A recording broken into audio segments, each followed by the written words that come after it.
Buenos días. ¿Cómo están? Bien también. Bueno, el día de hoy viene Mario Delgado, secretario de Educación Pública, para hablarnos del presupuesto en educación, que se incrementó de manera muy importante. Él nos va a platicar para qué proyectos se está incrementando. Y para el cierre de la mañanera, como siempre, todos los viernes, Suave Patria. Bueno, vamos, Mario. ¿Me prestan? Muy buenos días a todos, a todas. Con su permiso, Presidenta, pues estamos muy contentos porque uno de los presupuestos que más aumenta junto con bienestar y salud es el de educación, lo cual revela la vocación que tiene nuestra Presidenta en favor de la educación en México. Bueno, adelante, por favor. Como ya se dijo aquí, se incrementó en 7.1% en términos nominales, 3.4% en términos reales. Más de 1.1 billones de pesos va a ser el presupuesto en el sector educativo para el 2026, si así lo aprueban los diputados, lo cual reafirma a la educación como uno de los ejes estratégicos de este gobierno, impulsando, por supuesto, la nueva escuela mexicana. Adelante, por favor. ¿Cuáles son? Bueno, esta es la trayectoria de cómo los gobiernos de la transformación han venido aumentando año con año el presupuesto en el sector educativo. Hay un incremento en términos reales de más de 10 puntos del 2018 al 2026. Es un presupuesto histórico para la educación en México. Adelante. ¿Cuáles son los principales programas?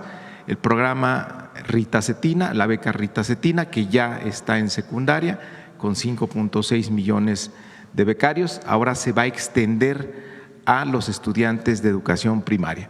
Hay un aumento de más de 50,000 millones de pesos para las becas en el 2026, lo cual va a reafirmar al programa de becas como el programa social con el mayor número de beneficiarios, y vamos a llegar a 21.6 millones de becarios. De 13.1 millones que tenemos actualmente, vamos a crecer hasta 21.6 millones de becarios. ¿Cómo se van a incorporar a las becas? Cuarto, quinto y sexto a partir de enero, y primero, segundo y tercero a partir de septiembre. Se van a hacer asambleas para informarle a los padres de familia y se va a hacer el proceso de inscripción igual que se hizo en secundaria. Por cierto, adelante, por favor. Bueno, por cierto, quiero reiterar el aviso para las y los estudiantes que acaban de ingresar a primero de secundaria, que este 15 de septiembre, Presidenta, no solo les va a tocar dar el grito de independencia, sino que también ya se tienen que inscribir en el sitio de becarritacetina.gov.mx para que les llegue ya su beca. Los estudiantes de primero de secundaria que están iniciando el ciclo, por favor, inscríbanse a partir de este lunes en el sitio de becarritacetina.gov.mx. Bueno, y se mantienen los alumnos becados en educación media superior, la beca Benito Juárez, y también los beneficiarios de la beca Jóvenes Escribiendo el Futuro para educación superior. En total, en el 2026, el presupuesto de becas va a superar los 185,000 millones de pesos. Adelante, por favor. La escuela es nuestra, incrementa en 1,000 millones de pesos, lo cual nos va a permitir tener la cobertura, llegar al 100% de todas las preparatorias públicas. En este año se está haciendo la mitad, el siguiente año nos va a permitir llegar a 6,000 planteles, lo cual el 100% de las prepas públicas habrán tenido la intervención de la escuela es nuestra. Y también con las 75,000 escuelas que vamos a cubrir de educación básica, se va a llegar ya a una cobertura del 65% de estos niveles en toda la República. También se está priorizando a los planteles que tienen una mayor marginación y habrá un programa especial para ello que más adelante anunciará la presidenta Claudia Sheinbaum. Adelante, por favor. sigue la expansión de media superior, que nadie se quede sin lugar. Habrá una inversión de más de 5,000 millones de pesos en infraestructura para abrir 50,000 nuevos lugares, con 20 preparatorias nuevas, 60 ampliaciones y 30 telebachilleratos. Sigue la expansión de educación media superior del bachillerato nacional con la idea de que nadie se quede fuera, como dice la presidenta, de que todas y todos los jóvenes en nuestro país tengan el derecho de ejercer, el derecho a la educación, perdón. Adelante. Bueno, la meta, como lo dijo la presidenta en su informe de gobierno, son 120,000 lugares, pero en el 2026 con estos 50,000 vamos a llegar ya al 73% de la meta en toda la administración, sumando los 38,000 que estamos abriendo este año, más los 50,000 del 2026. Vamos a llegar al 73% de la meta en el 2026. Adelante, por favor. Se mantienen los apoyos para la educación superior en nuestro país. Pusimos algunos ejemplos, cómo se incrementa el presupuesto de la UNAM, llegará a 53,700 millones de pesos, al Politécnico 22,400, a la UAM, más de 10,000 millones de pesos. El presupuesto total para educación superior son 167,000 millones de pesos, más el presupuesto para las normales, más el presupuesto para las universidades tecnológicas y politécnicas. En realidad es más todavía ese presupuesto para educación superior. Adelante. En la Universidad Nacional Rosario Castellanos continuará su expansión, tiene un presupuesto de 1,318 millones de pesos. Estas universidades que están a cargo de la Secretaría de Ciencia, Humanidades, Tecnología e Innovación, y llegará a una matrícula de más de 100,000 estudiantes en 19 unidades académicas. Adelante. Las universidades para el bienestar Benito Juárez también incrementará el número de planteles y el número de estudiantes. Tiene un presupuesto de 3,100 millones de pesos y llegará a una matrícula de 96,000 estudiantes en el 2026. Este es, en términos globales, el presupuesto que ha propuesto nuestra presidenta al Congreso para el 2026 para el sector educativo, y estos serán los principales programas. Muchas gracias. Gracias, Mario. Vamos a las preguntas. A ver, el compañero de Sonora que quedó ayer atrás y luego la compañera atrás que también había quedado. Sí, buenos días, presidenta. Un gusto saludarla.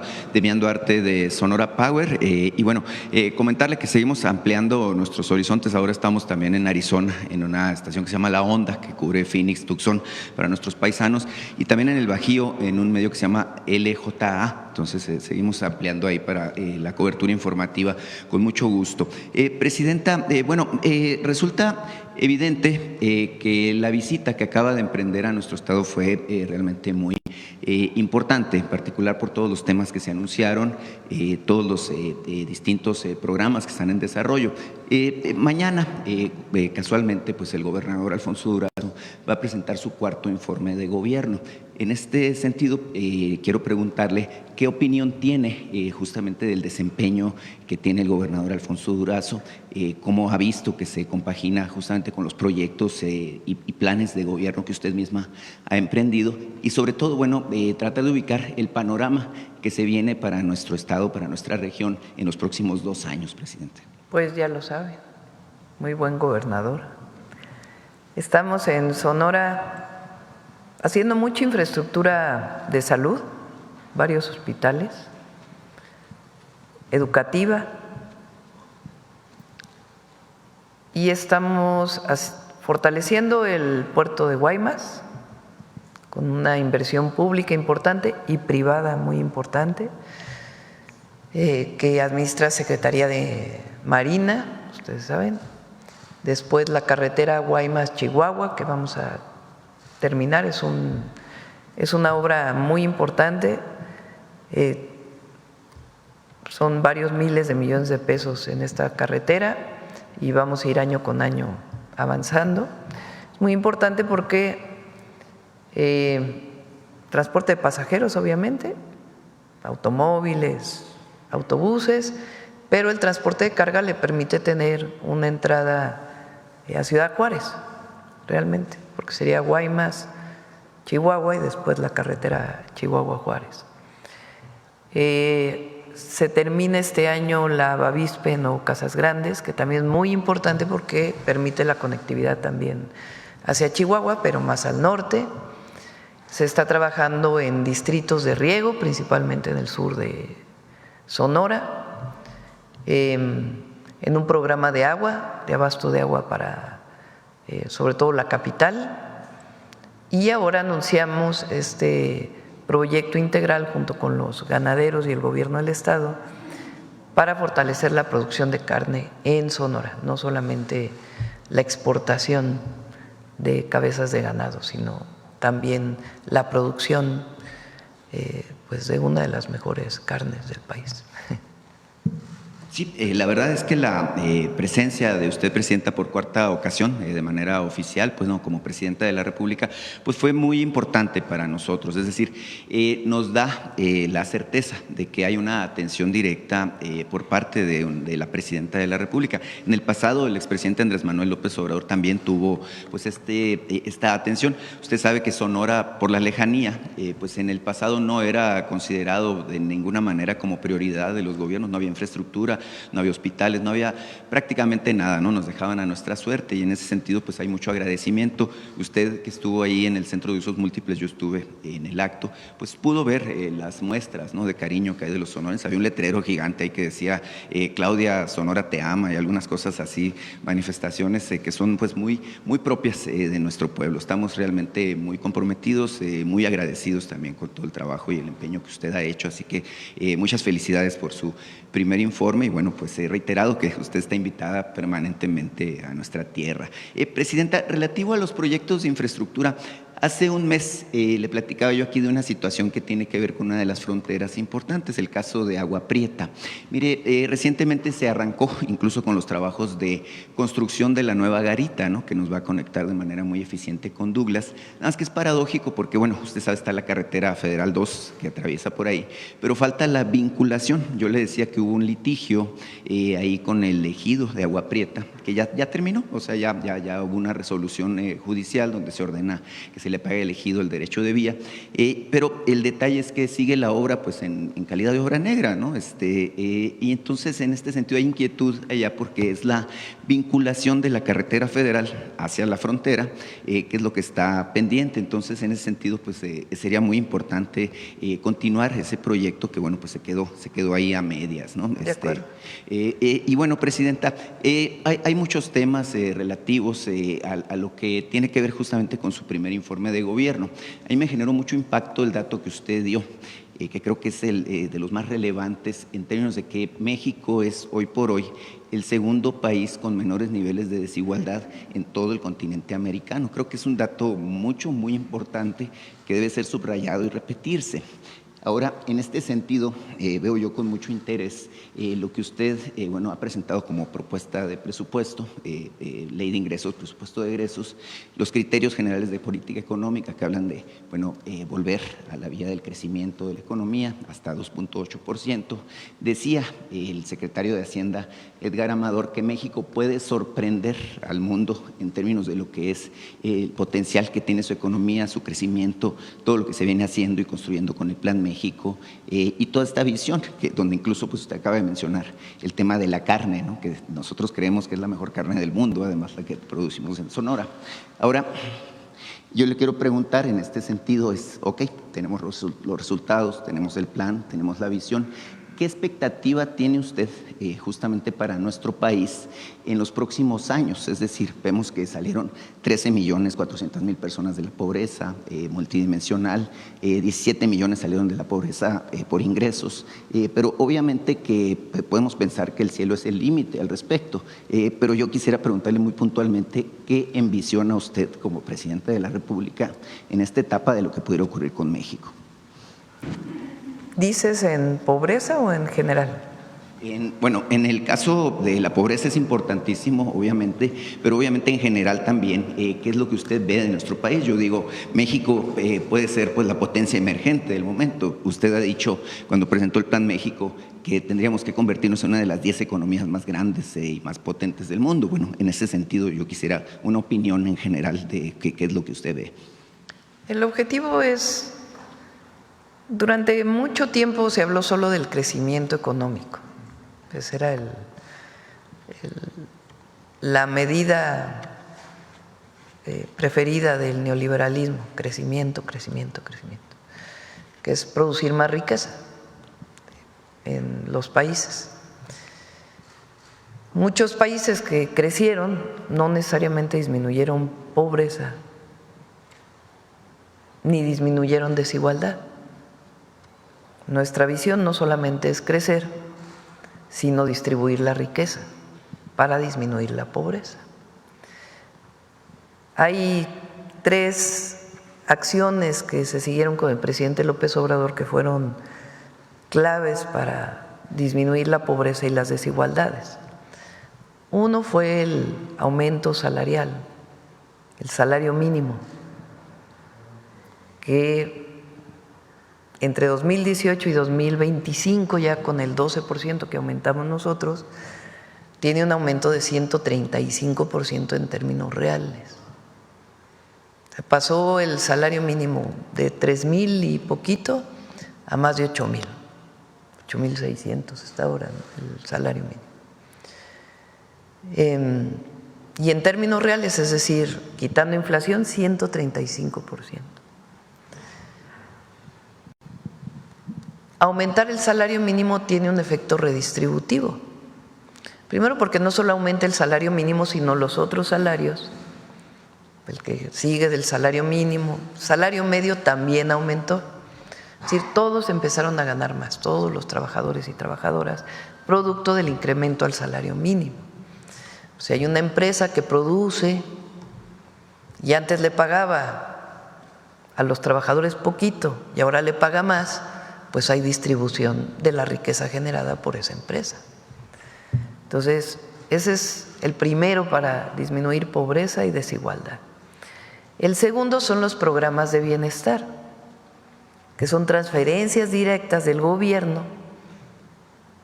que vienen de erradicar gastos suntuarios del gobierno y corrupción, porque de otra manera no se podría haber hecho.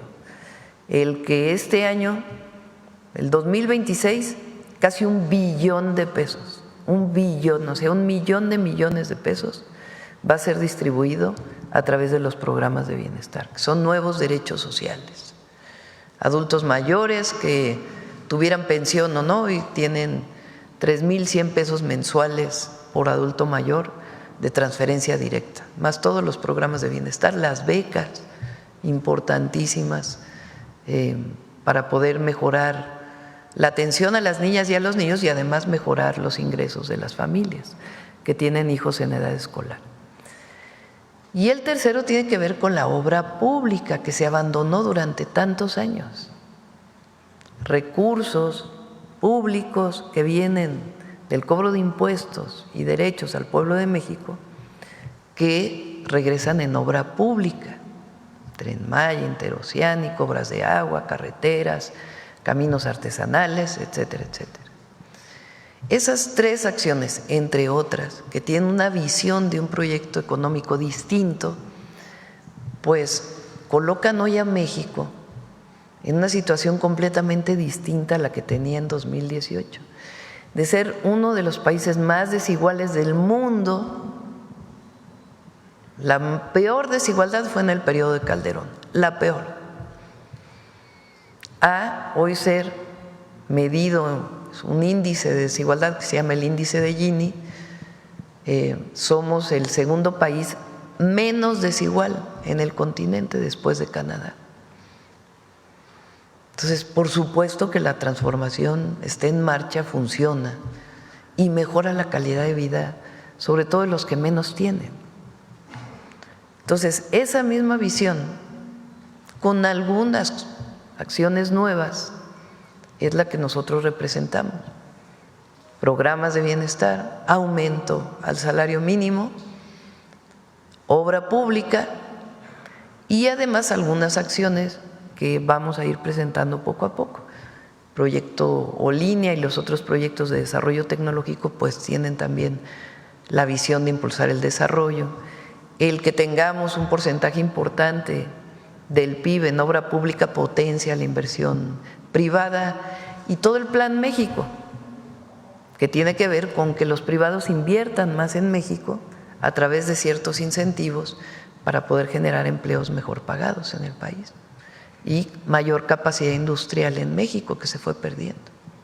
Claro, evidentemente todo esto configura todo un plan de desarrollo, crecimiento, que tiene que ver justamente con mejorar la calidad de vida, con impulsar el desarrollo de regiones que antes no estaban, que por cierto, pues nosotros hemos sido beneficiados en Sonora ya con 4 proyectos estratégicos, ¿no? O-Línea, Cutzari, lo que tiene que ver con litio, lo que tiene que ver con la carne, que los 4 creo que son muy importantes.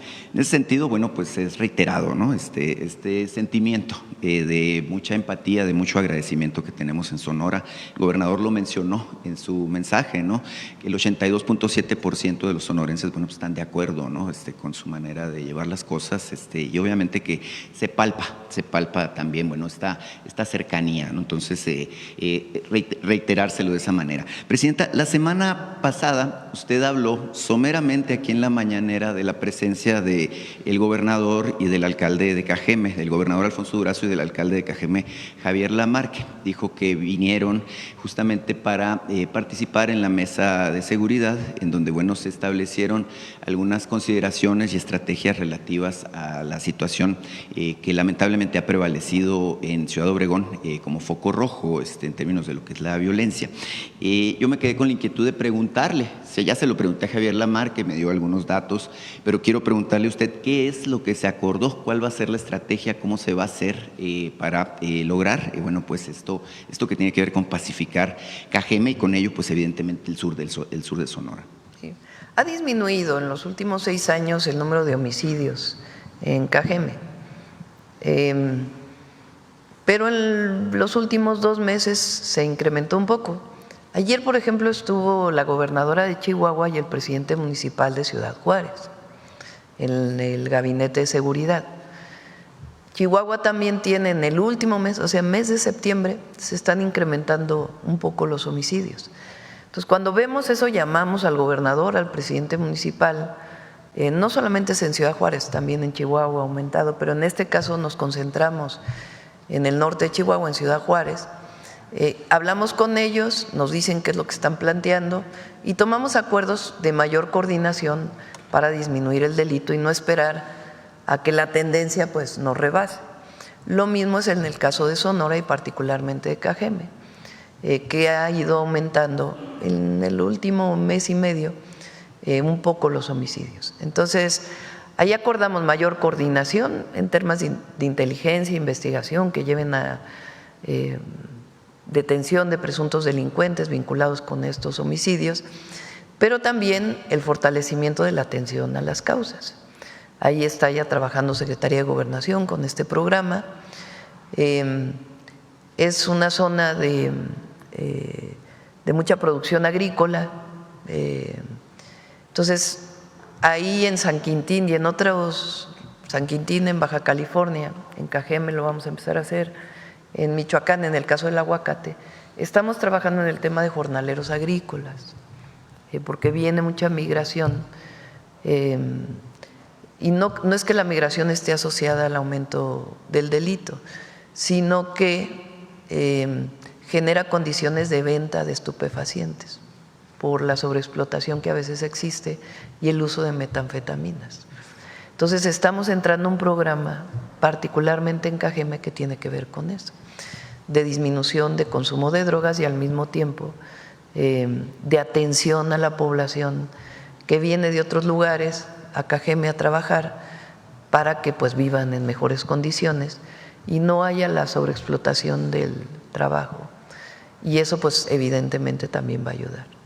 Sí, evidentemente tiene usted razón, se ha detectado un problema de deterioro del tejido social relativo al consumo y esto ha propiciado que haya venta, válgame pues, al menudeo, lo que le llaman el narcomenudeo, justamente a este sector, a este segmento que son los jornaleros agrícolas. Ahora, hay una intencionalidad de cambiarle un poco justamente la cara al sector productivo de Cajeme, es decir, se ha enfocado por el Valle del Yaqui, lo cual es muy bueno para todo Sonora, evidentemente, y para todo México, porque es el granero de México, cambiarle un poco el perfil y la vocación productiva a esta región. Y bueno, se ha planteado aquí la posibilidad de que se construya uno de los polos de desarrollo para el bienestar, justamente con esta visión para el sur de Sonora, particularmente a partir de lo que es Cajeme. Y hay un proyecto que creo que es muy importante, interesante, y creo que usted le va a incitar. Sí, nos lo ha pedido Javier, y estamos en eso. Que es construir una ciudad universitaria en Cajeme. Hay 19 centros educativos de educación superior ahí en Ciudad Obregón. Obviamente esto le cambiaría en mucho también la perspectiva a Ciudad Obregón, a Cajeme, obviamente a todo el sur de Sonora. Evidentemente, bueno, pues es como una cartita que nosotros tenemos ahí a Santo Claus, ¿verdad? Con la expectativa de que eventualmente pueda cumplirse y lleguemos a esto. Muchas gracias, Presidenta. Gracias. Ahora vamos atrás, la compañera que estaba desde ayer.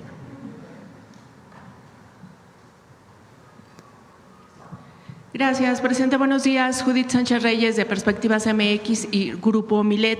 Presidenta, preguntarle cómo se van a manejar estos recursos que se recauden por la venta de refrescos. ¿Se va a crear un fondo, un fideicomiso? ¿Quién los va a manejar? Primero, reitero que el objetivo no es recaudar, sino no recaudar. En el caso de los refrescos, lo que queremos es que disminuya el consumo de las bebidas azucaradas.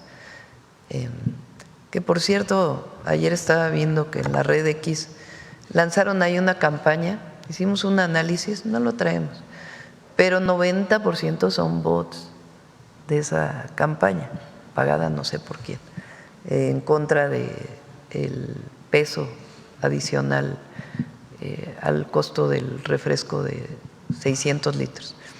Repito, con 2 refrescos menos que se tomen al mes, si es que uno toma diario, con eso pues no afecta el bolsillo y eso es lo que queremos. Ahora, si se llegara a recaudar más, en el presupuesto de egresos de la Federación está establecido que va directamente a un fondo en salud.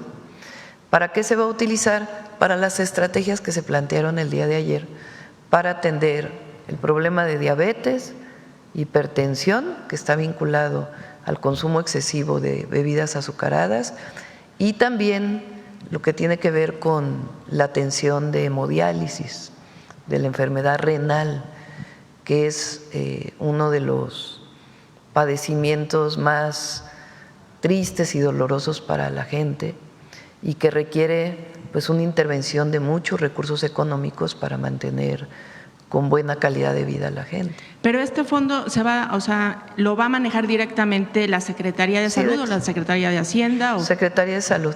Va a Secretaría de Salud y va a ser muy transparente. Eso se va a poder consultar de manera permanente. Sí. Gracias, Presidenta. En su primer informe usted abordó varios temas, diversos rubros, pero no comentó nada acerca de, por ejemplo, ciencia y tecnología, deporte y cultura. En ese sentido, cuáles fueron pues las principales acciones o proyectos, avances que se dieron en esas materias durante este casi primer año de su gestión? Sí lo comenté. A ver si me das el pedacito de cómo aumentaron las becas de posgrado, tanto nacionales como al extranjero. Se incrementó también ahora les digo, a ver, el pedacito del informe, el número de proyectos financiados de ciencia y además están los proyectos estratégicos como Olinia, Cutsari, para el desarrollo de investigación en innovación y tecnología, además de proyectos vinculados con ciencias sociales y humanidades. Son cerca de 6 proyectos estratégicos que se están financiando también de ciencias sociales y humanidades. Por ejemplo, uno de ellos es cómo evitar que se sigan perdiendo el uso de la lengua indígena, lenguas indígenas, de las lenguas de los pueblos originarios, de las 68 lenguas. Es uno de los proyectos estratégicos que nos va a decir pues qué tenemos que hacer a partir del próximo año en esta perspectiva. El próximo año trae un aumento y por primera vez vamos a dar también nuevas plazas en institutos de investigación que desde hace muchísimos años no se daban. ¿Cuál es el porcentaje de aumento en ciencia y tecnología, Presidenta? No lo tengo en este momento, pero ¿Y en deporte y cultura? En deporte trae un poco menos de presupuesto, igual que en el caso del INA, es lo que les decía el día de ayer. Se comunicaron, por cierto, ayer se me olvida el nombre del área administrativa nueva del Poder Judicial, órgano de administración, de que en efecto van a hacer una revisión del presupuesto del Poder Judicial. Nosotros estimamos que de lo que pidió la anterior presidenta de la Corte a lo que realmente necesitan, se puede disminuir el presupuesto del Poder Judicial como en 15,000 millones de pesos, que lo que le estamos pidiendo a la Comisión de Presupuesto es que sean distribuidos en deporte, en el INA, una parte en cultura y otra parte en inversión pública. Por ejemplo, en cultura se prevé un recorte de 16.1%. En ese sentido, ¿qué medidas pues tomará su gobierno para mitigar el La idea impacto? es que el presupuesto que se apruebe este año por el Congreso tenga un aumento. ¿Por qué no lo pusimos de origen?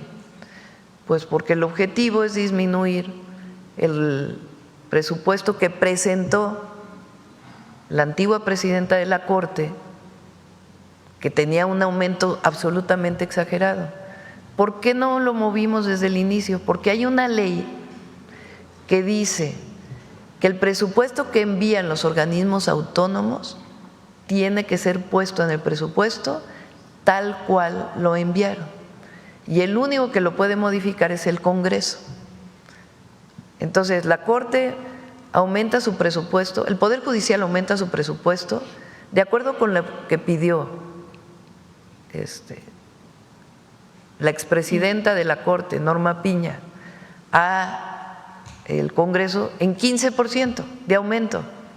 Si van a disminuir los salarios, va a haber una política de austeridad en la Corte, pues evidentemente no necesitan 15% más. Solo que ya el nuevo Poder Judicial no tuvo tiempo de revisar esa solicitud y ajustarla. Nosotros le planteamos al Congreso que se disminuya ese presupuesto porque no lo necesitan para poder cumplir con sus funciones y que se aumente el presupuesto, particularmente en deporte, en el INA, en cultura y en inversión. Y algunas universidades que salió su presupuesto un poco más bajo que el año pasado. Presidenta, y justamente haciendo referencia a que se acabó ya la época de salarios onerosos en todo el gobierno federal y el Poder Judicial, hace unos días la ministra Loretta Ortiz pues manifestó su desacuerdo, justamente el de que ella va a ganar escasamente 27,000 pesos más que su secretaria. O sea, el salario de la secretaria particular es de 110,000 pesos y ella cobrará 137,000 pesos. En ese sentido, ¿qué opina al respecto? Y también hace unos días se dio a conocer que el ex subsecretario Hugo López-Gatell, al ser nombrado ministro temporal, tendrá un sueldo de 260,000 pesos. O sea, ganará más que usted e incluso más que su antecesora, que cobraba 148,000 pesos mensuales. En ese sentido, pues ¿cómo se justifica esta diferencia de más de 117,000 pesos mensuales y qué criterios se toman justamente para determinar estos salarios, tomando en cuenta pues su remuneración en su cargo previo en el gobierno mexicano? ¿Qué es lo que pasa ahí con este sentido de la austeridad? Todo el cuerpo diplomático tiene ingresos mayores. Es el único lugar en donde se justifica. Porque el costo de la vida afuera es mayor que en México. Pero su antecesora ganaba menos. No, tiene que ganar lo mismo que la antecesora, no no hay un aumento de salario para él. No sé de dónde tienen esta información, pero no debe ser lo mismo que gane, no hay un aumento en particular. Pero sí es importante que sepan que el cuerpo diplomático tiene un ingreso mayor porque pues sus gastos viviendo fuera del país son mayores y está justificado, así ha sido siempre. Ahora, se les redujo en el 2019, tienen menos gastos suntuarios que lo que tenían antes, pero está justificado. Y en el caso de Hugo, pues vamos a ver, porque tiene que ganar lo mismo que se ganaba antes, y si no, pues que nos informe Relaciones Exteriores. Pero es como parte de un tabulador, no es que haya un salario especial para alguna persona. En el caso de la Corte, pues ya saben lo que pienso. Bien, Presidenta, también en días pasados fue tendencia el hashtag Justicia para los Venados a raíz del inicio del proceso de revocación de la autorización ambiental del proyecto Legacy en Playacár, que encabezó el secretario del Medio Ambiente allá en Quintana Roo, Óscar Révora, tras documentarse la muerte de 3 venados cola blanca por incumplimientos del desarrollador. En este sentido, Presidenta, preguntarle cómo es que el gobierno federal arropa este tipo de decisiones locales justamente para asegurar que haya consecuencias reales cuando se violan las condiciones ambientales, las medidas ambientales en proyectos turísticos, pero sobre todo preventivas, Presidenta, para evitar la muerte pues de este tipo de ejemplares de fauna silvestre. Vamos a pedirle a Medio Ambiente, a Semarnat, que informe. Sí, es muy buen equipo el de Semarnat, muy bueno, la verdad. Alicia y todo su equipo son muy buenos y muy conscientes y con mucha convicción en la protección ambiental. Entonces, no conozco en particular este caso, pero que ellos lo informen. Bien, y finalmente, Presidenta, desde hace unos días también se dio a conocer la historia de Samara Martínez, colega y activista jalisciense que padece diversas enfermedades, una de ellas terminal, y quien ha comenzado pues todo un proceso legal para poder acceder a la eutanasia aquí en México. Ella busca la legislación para crear la llamada Ley Trasciende, que daría a pacientes terminales la posibilidad pues de decidir sobre el final de su vida. ¿Cuál es su opinión al respecto? Lo comenté hace poco que me preguntaron. Es un tema interesante y hay que debatirlo. Hay personas que no están de acuerdo y personas que están de acuerdo. Aquí en la Ciudad de México se optó porque fuera decisión de la persona y que lo pusiera previamente de manera voluntaria, pero es un tema que es importante discutir en el país. ¿Y su opinión? No, prefiero que se debata el tema en este caso, ¿no? Hay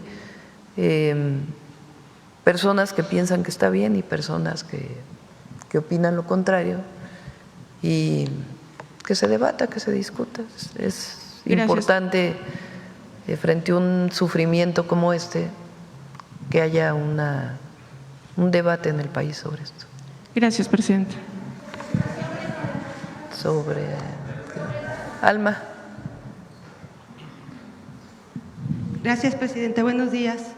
Presidenta, ayer China se opone para lo de la propuesta de incrementarle los aranceles, dice que no va a aceptar medidas de coerción. ¿Qué opina usted? Bueno, primero, no son medidas de coerción y no son contra China. Eso es muy importante. O sea, no son medidas contra un país. Tenemos muy buena relación con China y queremos seguir teniendo muy buena relación con ellos. Entonces, no son contra un país en particular, ni mucho menos. Son decisiones que tomamos para todos aquellos países con los que no tenemos acuerdo comercial, de libre comercio. Entonces, no estamos violando, digamos, ninguna norma internacional. Y hay muchos países en esta condición. Es una decisión que se toma a partir del fortalecimiento de nuestra economía. Nosotros ya habíamos hablado con el gobierno de China hace algunos meses, fue una comisión allá, Y aquí con el embajador, que hace poco le dimos sus cartas credenciales, también se habían tenido pláticas y la próxima semana va a haber pláticas con ellos en particular. Corea del Sur también se acercó al canciller para poder tener pláticas y siempre vamos a estar abiertos a las pláticas y no es nada contra ningún país en particular. Es una decisión que consideramos importante para fortalecer la economía de México.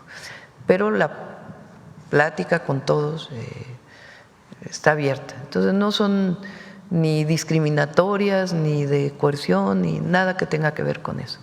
Es para todos los países con los que no tenemos acuerdo comercial y el objetivo es fortalecer la producción nacional. ¿No teme usted que con estas medidas pueda haber una caída en el intercambio comercial con esos países? No, nosotros prácticamente exportamos muy poquito a esos países, muy poquito. La mayoría lo importamos y no es para todo lo que ellos producen, ingresan a México con bajos aranceles. Es para ciertos sectores que consideramos que son importantes fortalecer en su producción nacional. Entonces, vamos a dialogar con ellos, pero sí es importante que se sepa a todo México y a al pueblo de China, al pueblo de los países en donde se está haciendo eso, que no tenemos absolutamente nada contra ellos, al contrario, mucha admiración, respeto del trabajo que realizan y de cómo han promovido su desarrollo, pero son decisiones que consideramos importantes tomar porque nuestra visión pues es fortalecer a nuestro país, pero siempre va a haber diálogo con ellos. Gracias, presidenta. ¿Se suma usted al llamado que ayer hizo el canciller a los consulados y paisanos en Estados Unidos a que no celebren las fiestas patrias por temor a redada? Sí, más que no celebren, que tengan precaución. Esa es la orientación que tomó la decisión Cancillería de orientar. En los consulados siempre se hace el grito y se va a hacer en todos los consulados de México en el mundo, no solamente en Estados Unidos. Es una celebración de nuestra independencia, pero pues bajo las condiciones que hay en este momento en Estados Unidos, se dijo pues que se acerquen al consulado y que juntos se tome la decisión. Gracias. Por otro lado, y al mismo tiempo también se hizo la comunicación a las autoridades de Estados Unidos, pues que era el Día de la Independencia de México y que muchos paisanos lo celebran allá. ¿Y ellos les contestaron algo? Aún no han contestado. Gracias. Por otro lado, se ha publicado que en todas las aduanas del país operan al menos 555 empresas que podrían estar relacionadas con conductas presuntamente ilícitas, de acuerdo con la investigación que abrió la Fiscalía General de la República tras el aseguramiento del diésel que transportaba el buque en marzo. ¿Qué información le han entregado sobre este tema, presidenta? La investigación que se deriva, obviamente hay una parte que pues se resguarda por motivos de estar en proceso de investigación. La investigación que se hizo a partir del conocimiento del buque que llega a la costa de Tampico, que reporta que trae naftas, una sustancia que podía entrar con un permiso temporal de importación y no pagar impuestos. El descubrimiento de que en realidad no era nafta, sino era diésel. La investigación que se realiza, las detenciones que se hacen en ese momento en flagrancia y la investigación que se realiza de toda la trazabilidad, pues lleva a la detención de estos elementos de la Marina y a empresarios y a civiles que se dedicaban pues a este ilícito que provoca un doble daño, porque es el no pagar impuestos por la importación del combustible y al mismo tiempo es un daño para que quien importa legalmente o quien produce, que es Pemex en nuestro país, pues no pueda vender el combustible porque se está vendiendo de manera ilícita a precios menores por no haber pagado impuestos. Entonces, de ahí viene una investigación muy amplia. Como bien dijo aquí el fiscal, el almirante secretario, el secretario de Seguridad, no ha terminado las detenciones.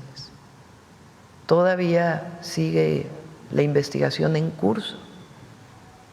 Entonces, pues se va a ir informando conforme vengan estas detenciones. ¿Qué decimos por parte? Que es muy importante porque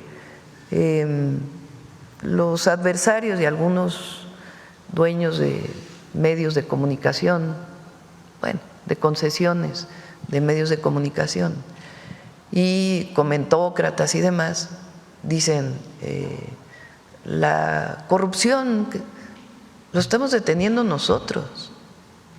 Bueno, no la presidenta, obviamente, pero en nuestra administración, con las investigaciones. Es decir, cuando decimos es cero impunidad, es cero impunidad. Todo lo que dicen de que si estuvo involucrado el anterior secretario, las investigaciones dicen y la Fiscalía establece quiénes están vinculados y quiénes no. Y hasta ahora, en particular en el exsecretario, incluso el fiscal dice vino a denunciar y a partir de ahí se abrió una investigación. Ahora, ¿por qué hay detenciones? Pues porque se descubre en particular este buque que llega a Tampico y a partir de ahí pues se abre una cadena de investigaciones. Lo mismo hay otra de investigaciones que tienen que ver con el combustible que se encontró en ferrotanques que venían en ferrocarril y que también era ilegal. Entonces, ¿cuántas empresas? ¿Quién más está involucrado? Lo tiene que determinar la Fiscalía. Lo importante es que se está trabajando para que se erradique por completo el contrabando de combustible. ¿Cuál fue el monto? ¿Nos puede decir un estimado de del monto que provocó, del daño que provocó en términos económicos este decomiso o este contrabando? No lo tengo en este momento, pero por supuesto se los puede dar la Fiscalía. Ajá. Presidente, por otro lado, la próxima semana también viene el primer ministro canadiense. Sí, viene hasta ahora, está por confirmarse ya en estos días, pero viene el 18 de septiembre, va a estar aquí todo el día en Palacio Nacional, vamos a tener varias reuniones y se va a dar conferencia de prensa conjunta ese mismo día. Hasta ahora es el planteamiento de la agenda que estamos realizando. Después el 19 él tendría algunas reuniones y ya regresaría a Canadá. ¿Qué son los temas, sobre todo en la renegociación o pues la idea es la revisión del tratado? Perdón. Hay mucho comercio, ambos tenemos mucho comercio con Estados Unidos, pero también hay mucho comercio México-Canadá por el tratado. Y también hay mucha inversión de empresarios canadienses en México. Un caso es la minería, que tiene sus particularidades, que como siempre hemos dicho tiene que cumplir con toda la normatividad ambiental, pero hay otras inversiones. Hay inversiones, por ejemplo, en gas natural, que tienen mucho tiempo en el país. La empresa, una de las empresas concesionarias de ferrocarriles, que era estadounidense, se vendió a Canadá, TransCanada, es decir, una de las concesiones de ferrocarril que va de México hasta Canadá, atravesando por Estados Unidos, obviamente, es canadiense, y algunas otras empresas que tienen deseos de invertir en México, el fortalecimiento del comercio a través del mar, de puertos. Hay varios temas que estamos trabajando. De mi parte, solo última pregunta, discúlpeme. Hace poco se publicó una información de Reuters en donde señalan que hay una cooperación con la CIA, hay una estrecha colaboración con la CIA para la detención aquí en México de capos. Quisiera preguntarle específicamente si es así o para localizar a los narcotraficantes se está recurriendo o hay un acuerdo con elementos. Es falso lo que dice Reuters, falso. En ese reportaje se dice que hay agentes de la CIA trabajando con el ejército mexicano en las operaciones. Es absolutamente falso, no es verdad. Lo que hay, como siempre lo hemos dicho, es coordinación y cooperación en información. Información que tiene Estados Unidos de sus agencias, se comparte con las instituciones del Gabinete de Seguridad y una vez que se tiene confirmada esta información, se opera en México por los propios elementos de defensa, de Marina o de la Secretaría de Seguridad y Protección Ciudadana o de la propia Fiscalía.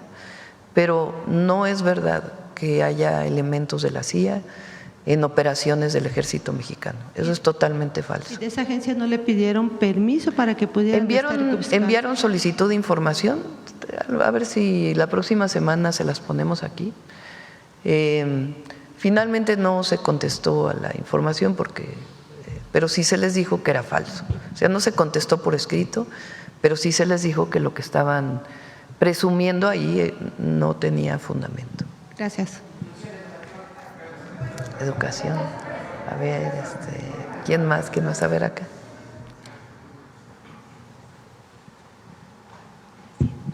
Buenos días, Yusber Carolina de Código Libre. Presidenta, con el tema que está del líder de la Luz del Mundo, hay acusaciones en Estados Unidos contra los dirigentes de la Luz del Mundo. Aquí en México le han solicitado algún tipo de colaboración o entrega, ya que hay varias personas involucradas, hasta legisladores involucrados con la Luz del Mundo. No tenemos esa información de que haya alguna investigación en particular relacionada con eso. ¿No le han pedido nada de los que están aquí involucrados en México? Nada. En otro tema, con lo ocurrido en Iztapalapa, tristemente, ¿cómo estaría dispuesto el gobierno federal entonces en hacer una revisión integral para todos los permisos de carga de estos camiones en el país?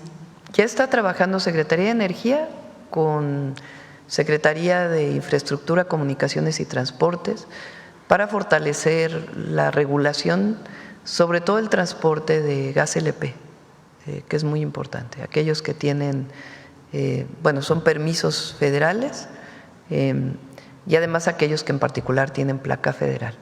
Tiene que hacerse la investigación por parte de la Fiscalía de la Ciudad de México, del gobierno, la Fiscalía General de Justicia de la Ciudad de México, para poder deslindar las responsabilidades y qué responsabilidad tuvo la empresa en esta lamentable explosión. Se tienen que hacer los peritajes y tiene que sacar las resoluciones. Paralelamente, sé que la jefa de gobierno anunció que va a poner mayor regulación en el transporte de este combustible y nosotros ya estamos trabajando en ello. Y la idea es que pueda salir incluso la próxima semana. Presidenta, ¿cómo le fue ayer con la reunión que tuvo con el presidente del Banco Interamericano de Desarrollo? Estamos colaborando con ellos, o más bien hay una colaboración conjunta en varios temas. No tiene que ver con préstamos especiales que el BID esté haciendo al Gobierno de México. Hay una relación con el BID, obviamente, pero más que eso, ellos tienen un área de cooperación. Entonces, hemos trabajado con ellos, por ejemplo, en algunos estudios de demanda que se hicieron para el tren de pasajeros.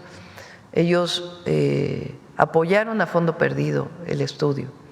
O sea, no es crédito, sino sencillamente una donación que se hace para los estudios. El actual presidente del BID tiene mucha experiencia porque lo implementó él en Brasil desde antes, y es algo que el presidente Lula promueve mucho, que también lo tiene la India, que son los pagos electrónicos. Entonces, estamos muy interesados nosotros en propiciar el pago electrónico en nuestro país, que se deje de usar el efectivo, no completamente, obviamente, ¿no? Pero que cualquier tiendita de nuestro país pueda tener acceso a cobrar electrónicamente y que pueda, a partir de ese esquema, pues tener mayores oportunidades incluso de créditos. Entonces, es algo que ha ayudado mucho a Brasil, mucho a la India y a otros países. Entonces estamos interesados en que ese instrumento se utilice en México. En México hay uno que hizo el Banco de México hace tiempo, que es el CODI, pero no se usa porque la banca no quiere que se use, la verdad, porque la banca cobra muchas comisiones y el CODI no tiene comisiones y debería de ser promovido pues por la propia banca. Entonces estamos trabajando en ese tema, lo platicamos con ellos, hablamos por ejemplo del tren México-Guatemala, México-Belice-Guatemala, de la ampliación del Tren Maya y del interoceánico hacia Centroamérica.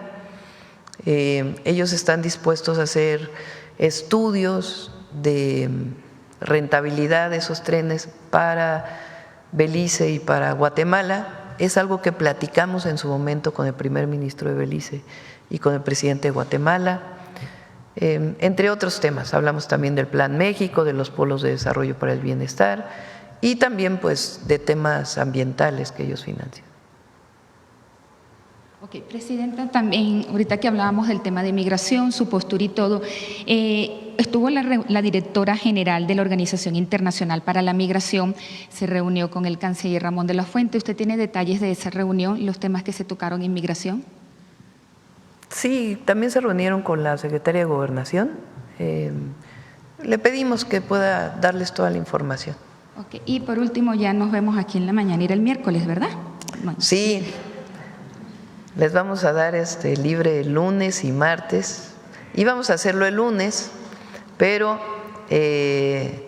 los compañeros de CEPROPIE, que nos ayudan mucho con la transmisión en vivo, pues tienen mucho trabajo el 15 y el 16, porque tienen que transmitir el grito y después el 16 prácticamente se quedan sin dormir para poder transmitir, tener todo listo para el grito. Entonces se vuelve muy complejo que tengamos la mañanera, su transmisión en vivo y luego… Entonces esa es la razón por la cual 15 y 16 no va a haber mañanera y nos vemos hasta el miércoles. Bueno, nos vemos en el grito, espero que estén. Gracias. A ver, la compañera que… Buenos días, Presidenta. Yana Alcántar, de PopLab de Guanajuato. El lunes la Universidad de Guanajuato inauguró la exposición Iconoclasia. Sin embargo, ¿Economía qué, perdón? La exposición Iconoclasia. Sin embargo, unos días después, el jueves, pues ya estaba desmontada. Fue creada por Eder Damián Martínez Recendis, estudiante de la licenciatura en Artes Visuales, y bueno, fue clausurada cediendo a la presión que ejercieron en redes sociales católicos practicantes, grupos conservadores y la propia Iglesia Católica, quienes consideraron la muestra como una falta de respeto y una ofensa al uso de imágenes y símbolos religiosos. Asimismo, en el estado de Guanajuato, el gobierno planea llevar a las escuelas un programa de educación sexual basado en el modelo construido por el Centro Las Libres, el cual es referente en la promoción de los derechos de las mujeres. Sin embargo, pues también grupos conservadores han mostrado su inconformidad porque aseguran que se va a promover el aborto y la confusión de género. En su opinión, o también si nos puede responder el secretario Mario Delgado, ¿cómo se puede garantizar que en instituciones públicas y laicas prevalezca la libertad de expresión y de creación sobre los intereses de iglesias y grupos conservadores? ¿Quieres conocer? Bueno, en todo el sistema educativo, la Secretaría de Educación Pública es la autoridad, es la quien determina los planes y programas. Y el espíritu de la nueva escuela mexicana, uno de los pilares, es la autonomía profesional docente, donde se le da la libertad a las y los maestros como profesionales de la educación de decidir cómo llevan a cabo en el aula, en la escuela y en la comunidad las experiencias de aprendizaje. Todo el modelo pedagógico se basa en eso. Hay una serie de contenidos en educación primaria, en educación secundaria, y ellos tienen la libertad de ejecutarlos. Ninguna autoridad estatal podría prohibir algún contenido como tú lo estás señalando. Gracias. Y, Presidenta, ¿qué mensaje? La educación pública en México es laica. Eso es producto de la Reforma del siglo XIX. Y al mismo tiempo hay libertad de profesar cualquier religión. Y hay que respetar a quien profesa una religión. Pero la libertad conlleva al respeto de todas las expresiones. Entonces, cuando se defiende la libertad, pues hay que defender la libertad en la expresión de artistas, respetando también a quien al que no está de acuerdo. Pero el que no está de acuerdo también debe respetar a quien no está de acuerdo con el que no está de acuerdo. Esa es la libertad en México. La libertad lleva respeto y responsabilidad. Entonces, eso por un lado, y por otro, la educación es laica. La pública es educación laica. Y la educación sexual es muy importante para prevenir que una joven pueda tener embarazo adolescente, que tenga información. La información es fundamental. Y eso es algo no de nuestro gobierno. Tiene pues más de un siglo en nuestro país. Y en particular en la educación sexual también tiene 40 años, 50 años. Entonces es muy importante el respeto a la laicidad, así como el respeto a quien tiene una religión y la profesa. Y en este sentido, Presidenta, ¿qué mensaje le podría enviar a los jóvenes creadores que hoy sienten miedo de expresarse por temor a represalias institucionales o sociales, cuando el arte justamente debería ser un espacio de crítica y reflexión? Porque justo ayer estudiantes de la Universidad de Guanajuato pues se manifestaron sobre esta situación. Sí, debe haber libertad de expresión, siempre. O sea, fíjense, en general los más conservadores son los que defienden la libertad. Pero cuando corresponde a algo que ellos no están de acuerdo, entonces no debe haber libertad. Entonces, si hablamos de la libertad, pues hay que respetar todas las expresiones. Y dándole seguimiento al tema de José Juan, que bueno, habló sobre el tema de José Juan Arias Solís, de 15 años, desaparecido en Valle de Santiago, Guanajuato. Sobre este tema, los padres del menor han denunciado intimidaciones y amenazas por exigir su localización. Y bueno, saber si las autoridades federales pueden garantizar que se adoptarán mecanismos inmediatos para resguardar la vida e integridad de la familia del menor de 15 años. Sí, que se acerquen a hablar con la Secretaría de Gobernación. Le pido a la secretaria, por cierto, ayer se eligió a la titular de la Comisión de Búsqueda después de un largo proceso, y a los consejeros. Muchos de los colectivos de búsqueda estuvieron de acuerdo con este nombramiento. Es una mujer muy calificada y que ha estado en este tema desde hace mucho tiempo. Entonces fue un proceso colectivo, digamos, y pues es una profesional quien queda en este lugar. Entonces que se acerquen a ella o que se acerquen a la propia Secretaría de Gobernación. Gracias. Y por último, Presidenta, en Popla publicamos a ver si puedes poner el nombre y su currículum.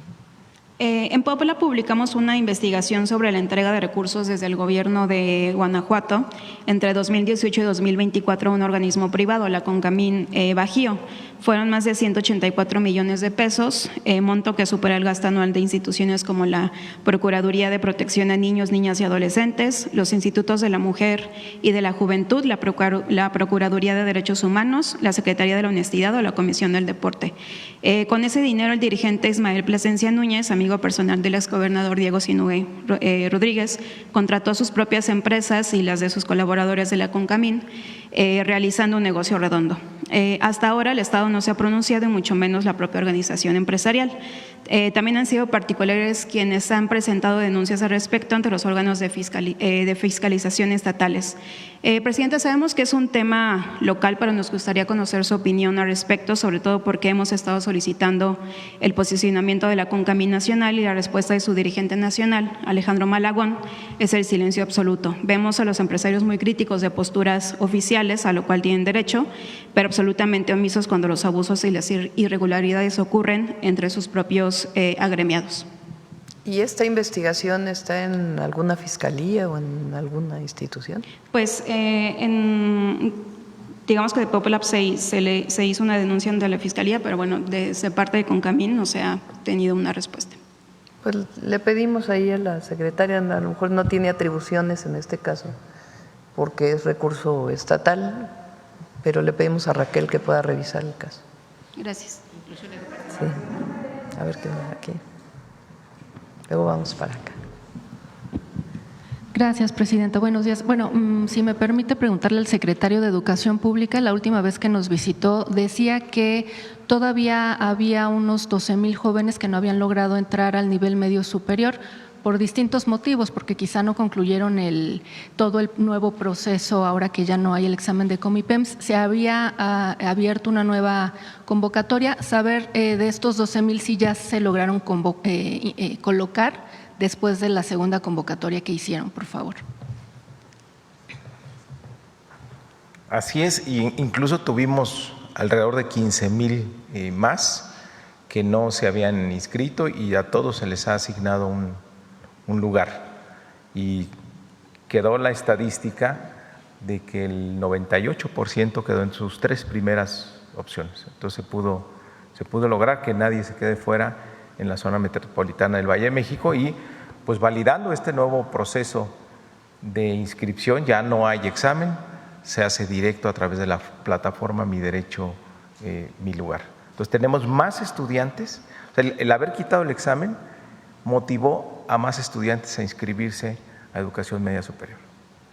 Muchas gracias. Presidente, entonces hablamos de que se redujo muchísimo más este rezago como otros años, ¿no? Sí, por cierto, no sé si traes ahora los números, sino para que otro día lo podamos ver.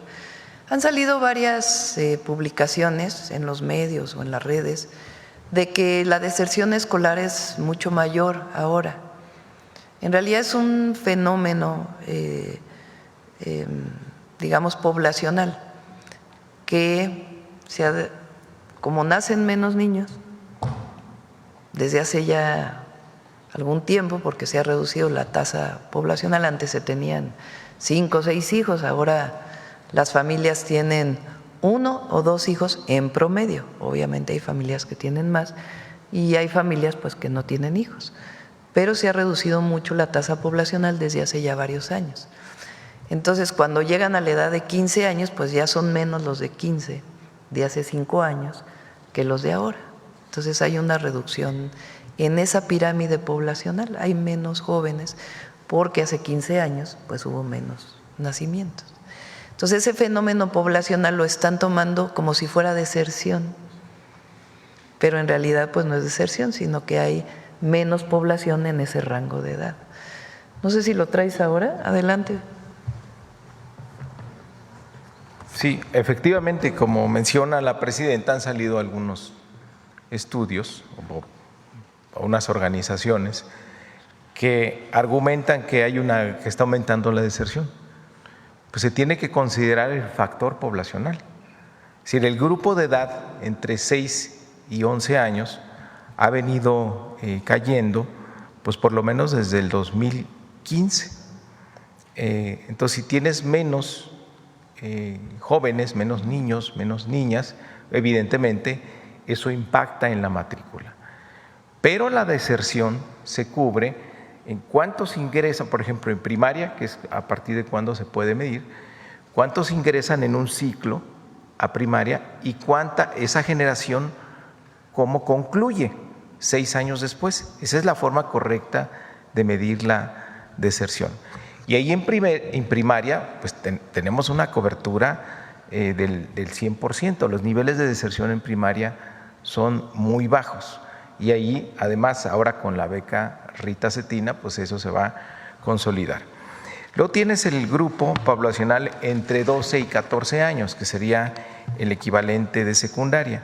Y también ya tienes una tendencia poblacional hacia la baja, que también se ve reflejada en la matrícula. Y ahí sí hay un porcentaje de deserción que están alrededor del 3.7%.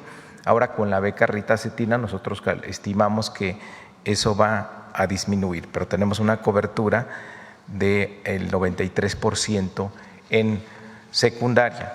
Y en el grupo poblacional de entre 15 a 17 años, ahí todavía sigue creciendo. La curva nos indica que el bono demográfico pues va a empezar a declinar a partir del 2030. Ahí todavía tienes incrementos en la población total, y ahí es donde tenemos el reto de evitar la desafiliación. La cobertura es de 80%.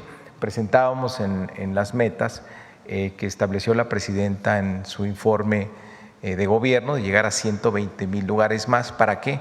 Para que la cobertura se incremente a 85%. Por eso se están abriendo más espacios para ampliar la cobertura, y la reforma a media superior con el bachillerato nacional tiene como objetivo, al establecer el marco curricular común, tiene como objetivo evitar la desafiliación, retener a los jóvenes y que terminen su preparatoria, que es lo más importante. Ya tienen su beca Benito Juárez, se están ampliando los lugares para que nadie se quede sin la posibilidad de ejercer su derecho a la educación, y hay una reforma de la oferta educativa, de cómo se enseña y qué se enseña, para que los jóvenes estén contentos, quieran ir a la escuela, les entusiasme estar en su preparatoria. Habrá, como nos ha pedido la presidenta, mayores actividades deportivas, culturales, musicales, que fortalezca el sentido de pertenencia, que hagan muchos amigos, que la pasen bien y además aprendan. Esta facilidad también del marco curricular común, que permite la movilidad de un sistema a otro, pues va a evitar también la desafiliación. Entonces, ese es nuestro objetivo en ese grupo poblacional, y es donde más se está trabajando para evitar la desafiliación ahí. Pero, pues es incorrecto el sumarle la disminución en la población como si fuera deserción. Siempre hay que comparar con el grupo poblacional vigente y evaluar su tránsito por el sistema educativo.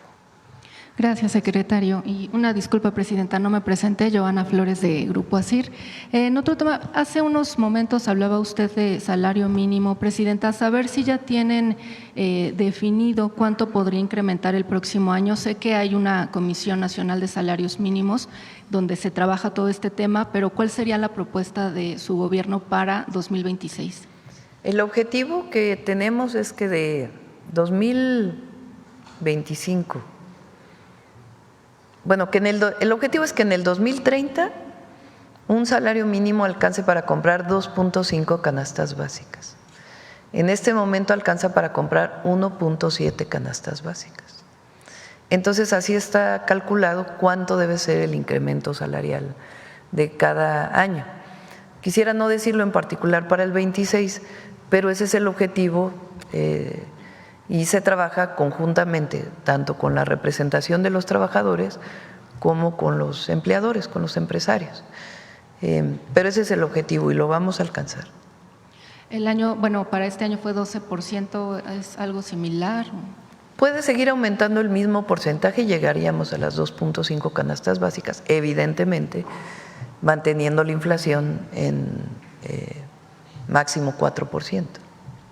Gracias, presidenta. En otro tema, también preguntarle, dentro de 8 días se cumplen 40 años del terremoto del 85, saber si tiene alguna actividad, pues además del izamiento de la bandera en el Zócalo, algo adicional para conmemorar estos 40 años. Pues viene el simulacro, como todos saben, yo creo que hay que concentrarnos en ese ejercicio, a ver si viene Laura el miércoles para poder platicar del simulacro, cuántos se han inscrito al simulacro, es en todo el país y particularmente aquellas zonas de sismo, y también el sonido que ya sale en los celulares, que ya todo el mundo va a tener en su celular en ciertos lugares. ¿Usted se va a concentrar aquí? Sí, vamos a estar aquí y aquí pues estaremos pendientes del simulacro. ¿Habrá mañanera también? Va a haber mañanera. Bueno, normalmente el izamiento tendría que ser después del izamiento de la bandera, ya nos pondríamos de acuerdo de la hora de la mañanera. Y finalmente, Presidenta, ayer acudió una comisión de activistas, empresarios, académicos de Sinaloa. Explicaban que son las personas que marcharon el domingo pasado en Culiacán. Nos decía la presidenta de Coparmex Sinaloa, Marta Reyes, que le habían enviado a usted una carta con la petición de poderse reunir. Reconocen que han tenido acercamiento con el secretario Omar García Harfuch, pero que ahorita estarían solicitando, o que su preocupación, además de la seguridad, pues también es el tema económico. Ellos nos decían, hay una pérdida de más de 30,000 millones de pesos en el sector, pérdida de casi 20,000 empleos. Saber cómo están haciendo también ustedes, Presidenta, para apoyarlos en esta parte económica y si en algún momento se va a reunir con ellos. Por lo pronto se está reuniendo el Gabinete de Seguridad. Estamos trabajando con el gobernador para lo que se requiera. Ha habido pérdida de empleo en Sinaloa.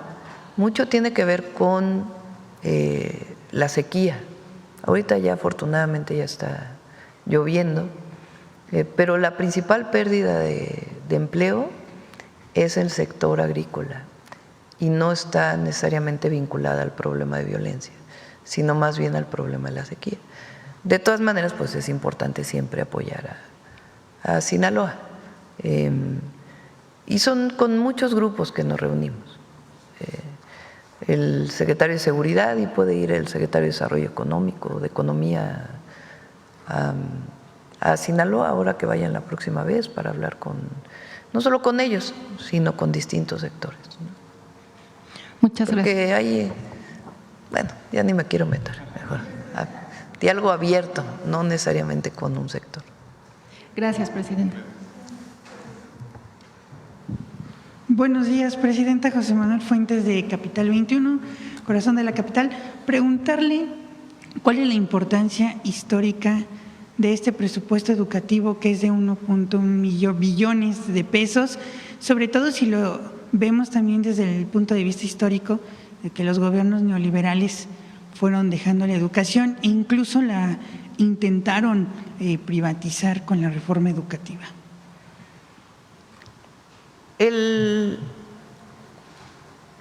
Digamos que la primera gran medida de austeridad que se toma es en la época de Miguel de la Madrid, ¿no? ¿Verdad?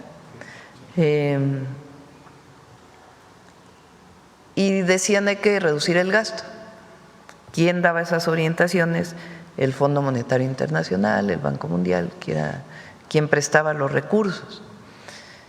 Hay que reducir el gasto público. Y entonces, ¿en dónde disminuían?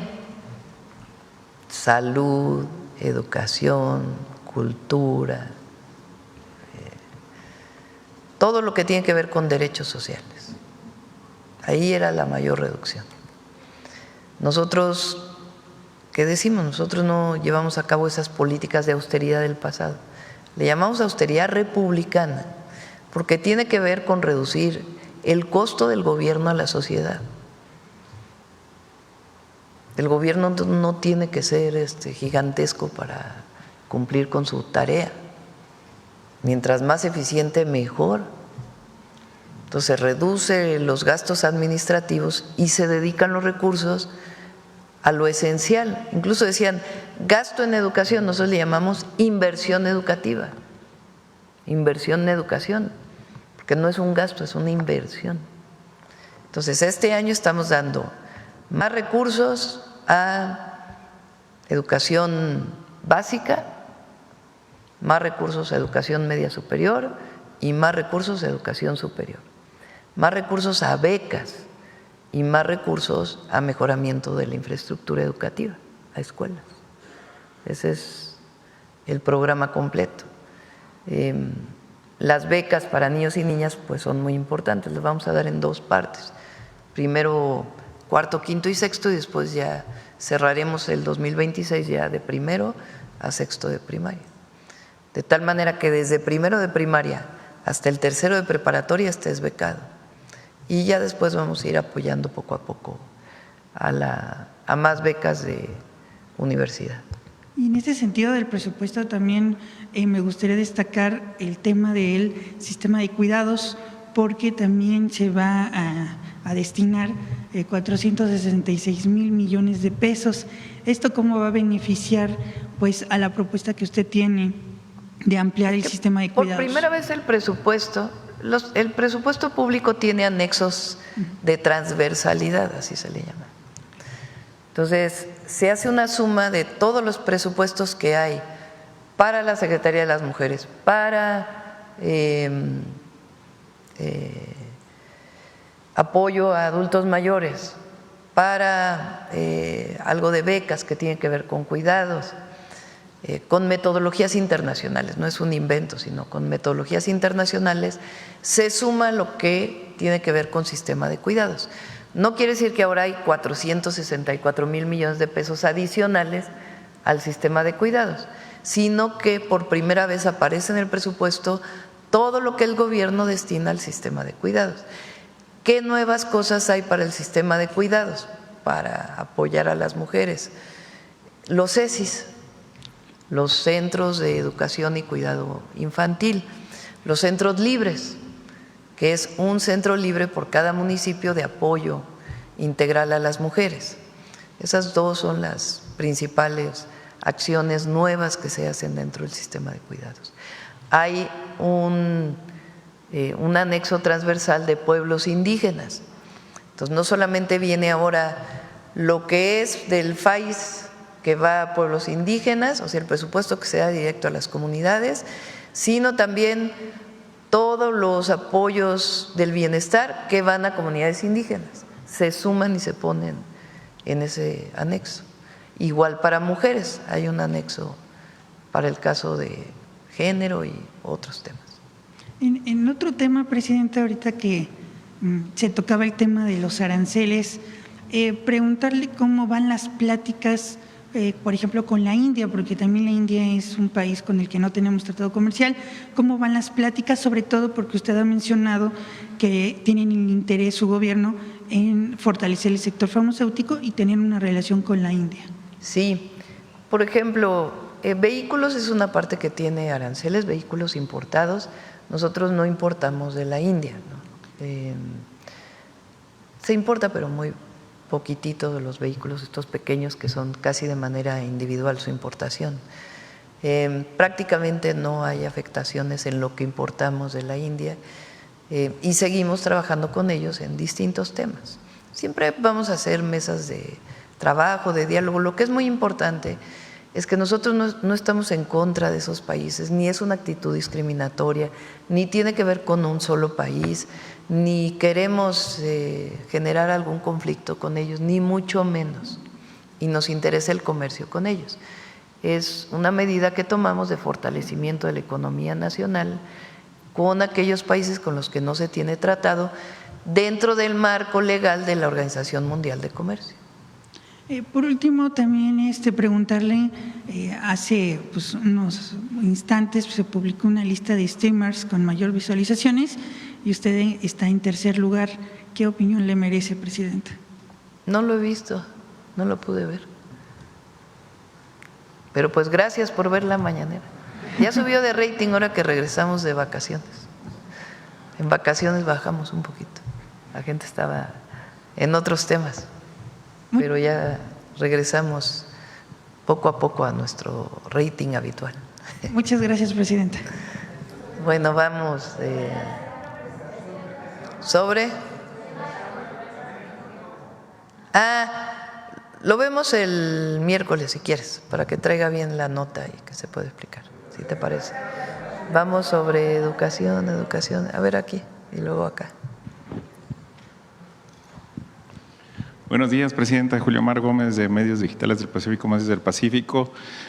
Pues después de la tormenta viene la calma, Presidenta, y en Baja California Sur, pues después del huracán Lorena, pues saldo blanco, así fue el Consejo Estatal de Protección en coordinación con los 3 órdenes de gobierno, y pues Los Cabos también es bello, y pues afortunadamente entre sociedad y gobierno, bajo al mando del alcalde, pues se embelleció nuevamente y está al 100 turísticamente hablando Baja California Sur, y septiembre es el peor mes para los huracanes y se están preparando precisamente para ello.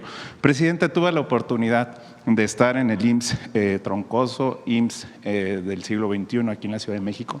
Pues me he dado cuenta del cambio y el avance que ha tenido esta institución.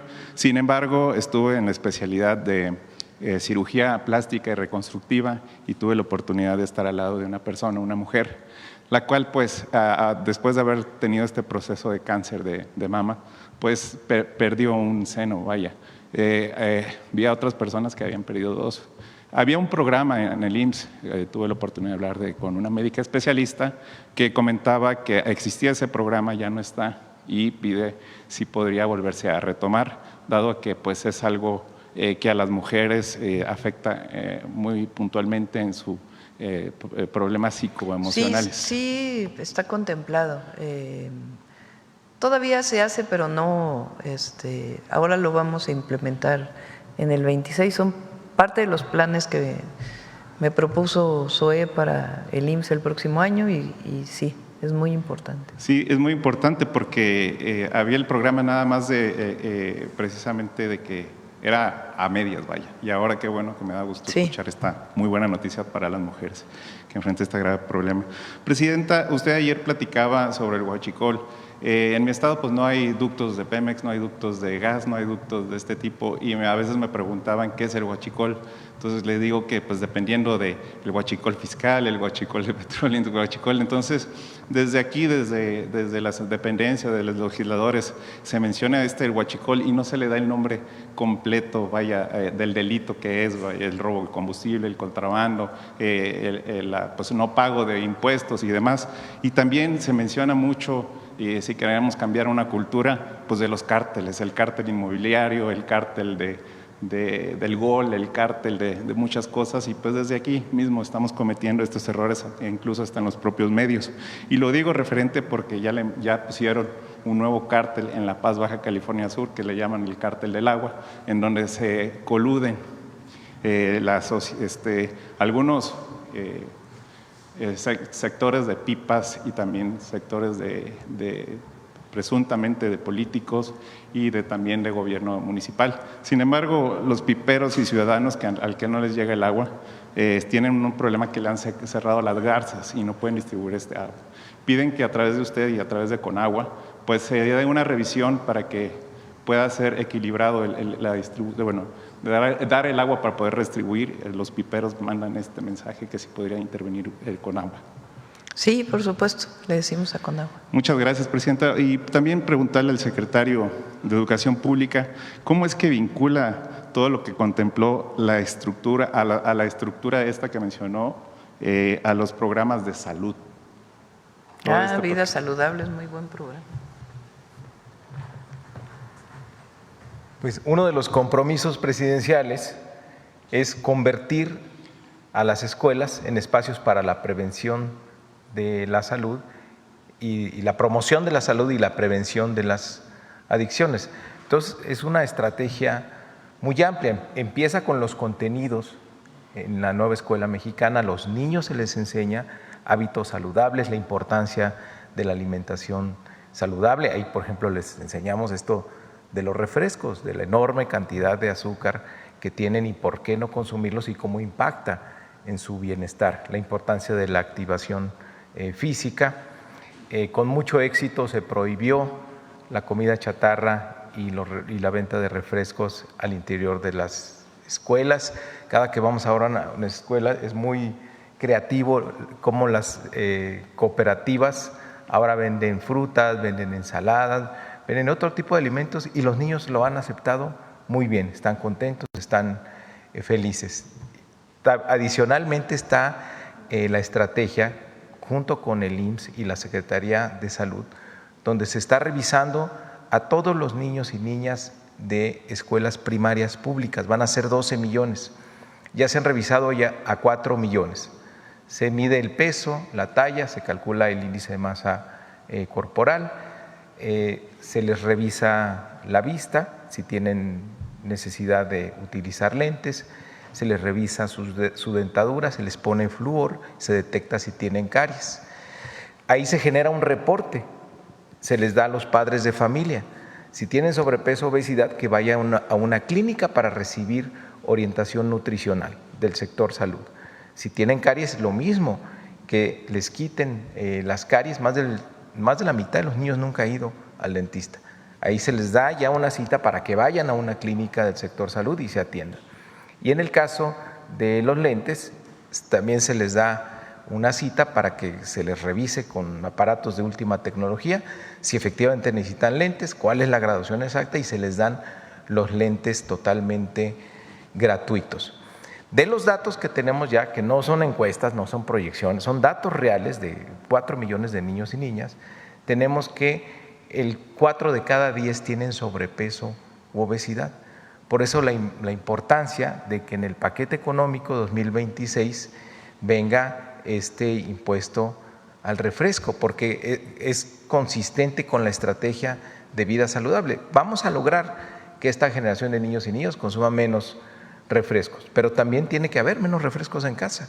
Es parte de esta estrategia y qué bueno que se está haciendo este tipo de iniciativas integral, donde se pone por delante el interés de la salud de las y los mexicanos, particularmente de los niños y de las niñas, sobre cualquier otro interés particular.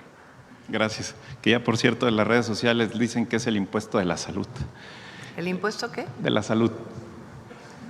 Pues, como en realidad el objetivo es que no se cobre, que no haya recaudación, repito, yo por eso más bien lo planteo como medida saludable, ¿no? Porque si se asume por parte de las familias comprar menos refresco o bebidas azucaradas, pues no se paga el impuesto en realidad, ¿sí me entienden? O sea, no hay más recaudación. Lo que queremos es desincentivar el consumo de bebidas azucaradas. Gracias, presidenta. Oiga, nos han llegado reportes de que la tarjeta que tienen, bueno, que se propuso para que se entregaran a través de los consulados y entregar remesas, tienen un atraso, tienen un balance para saber cuántos hay de entrega de estas tarjetas y cuánto ha habido. El miércoles que venga Rocío, ya dijimos que venga Rocío, ¿y quién más? Para el tema de Laura, para el simulacro y el tema de la controversia. Y el tema de las tarjetas. Sí. Y la entrega, ¿y cuánto ha aumentado estas remesas? Sí, y Rocío aumentó mucho la solicitud y la entrega, pero vamos a ver si hay… ¿Cómo va? ¿Cuánto tiempo tarda en llegar? Muchas gracias. Ya por último, presidenta, pues ayer, en estos días…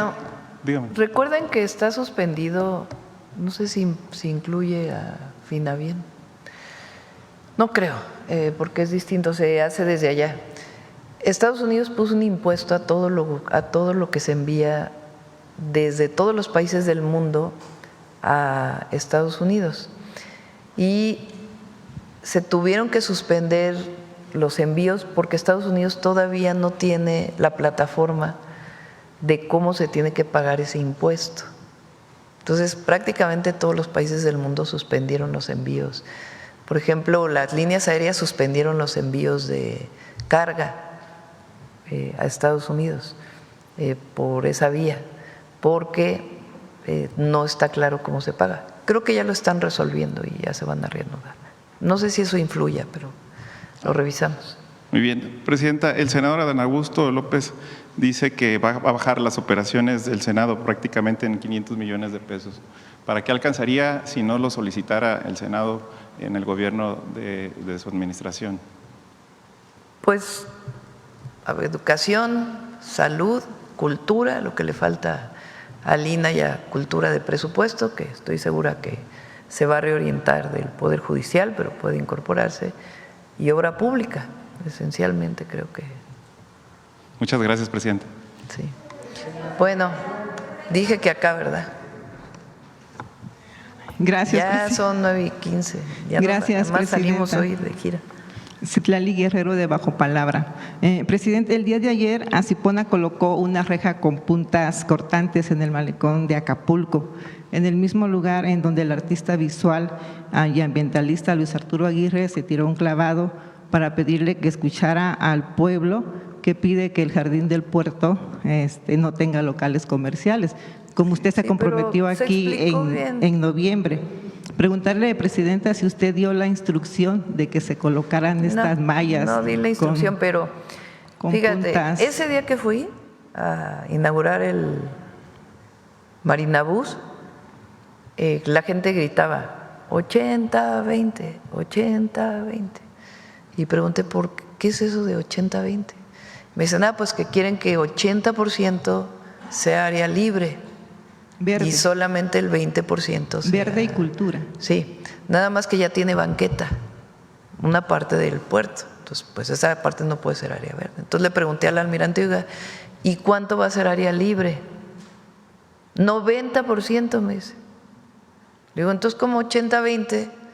Si de área libre tiene 90. No, Presidenta. Y luego de área verde es 70%. ¿Por qué no puede ser más?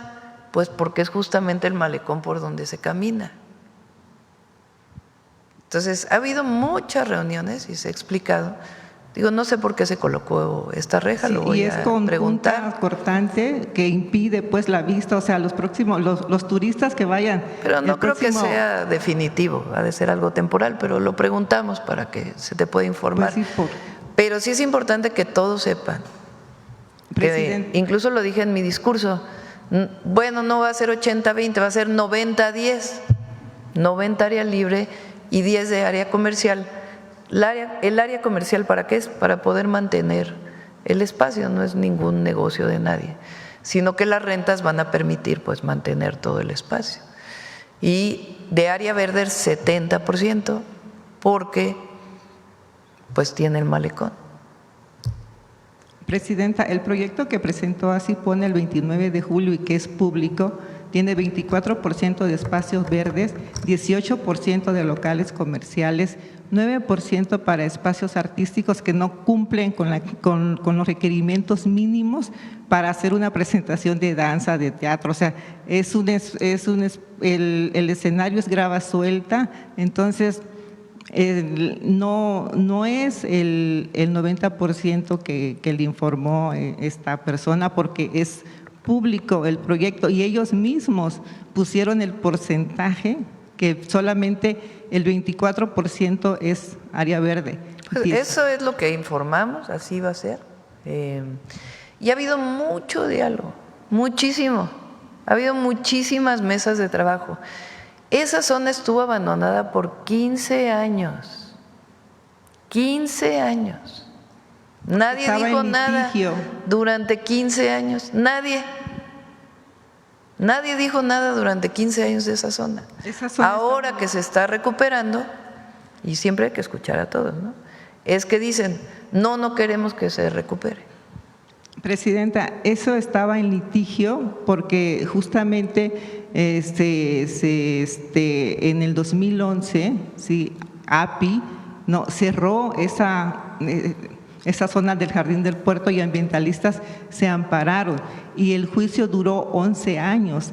Entonces no es que haya estado abandonado pues porque el pueblo así lo quería, sino porque al contrario lo estaba defendiendo, estaba en litigio. En 2021 se terminó la concesión del API, Andrés Manuel creó la Asipona y en lugar de que se lo devolviera al pueblo, se lo concesionó otra vez a Asipona pues para hacer estos locales comerciales. Mira, allí hay muchos espacios en Acapulco, muchísimos.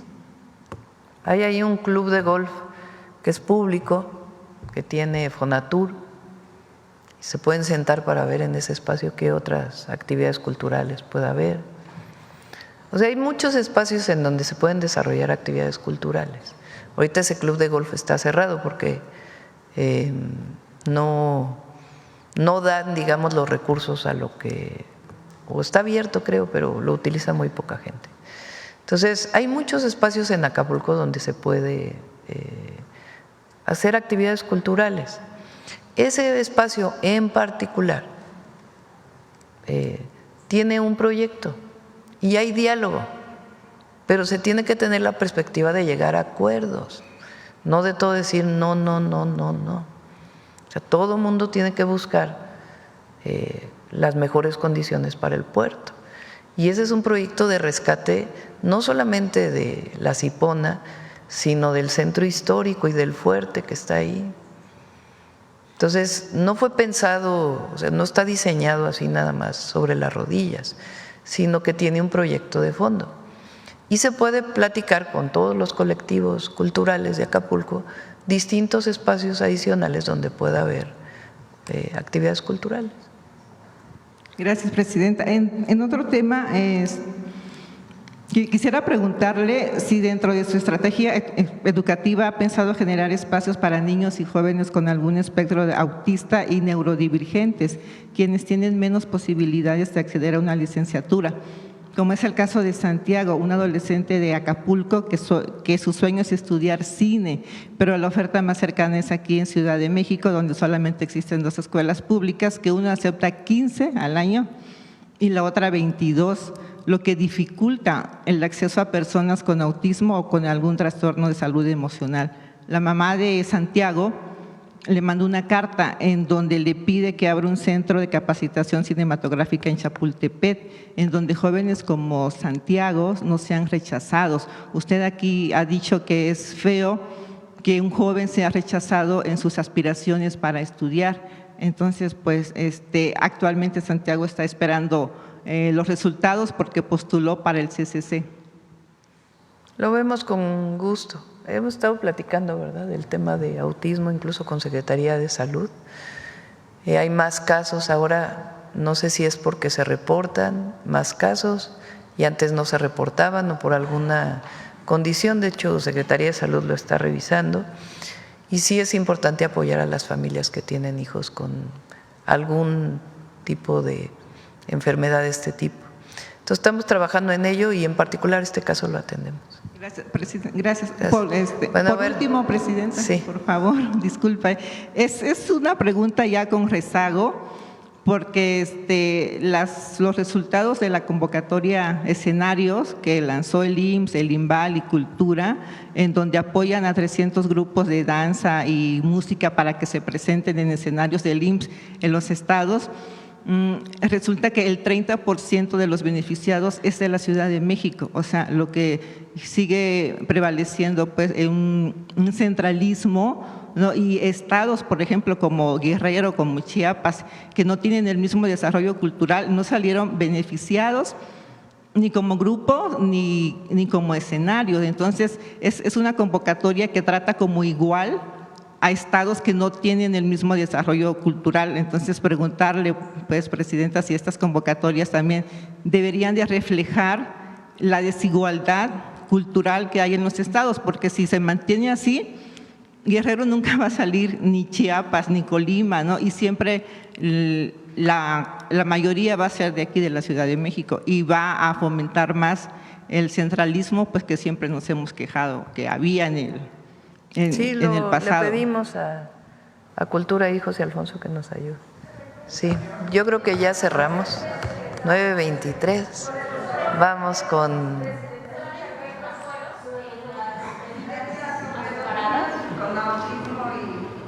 El martes viene… no, el martes no hay mañanera, ¿verdad? Sí, le pedimos a Secretaría de Salud que pueda dar la información de todo lo que incluye las bebidas azucaradas. La Secretaría de Educación…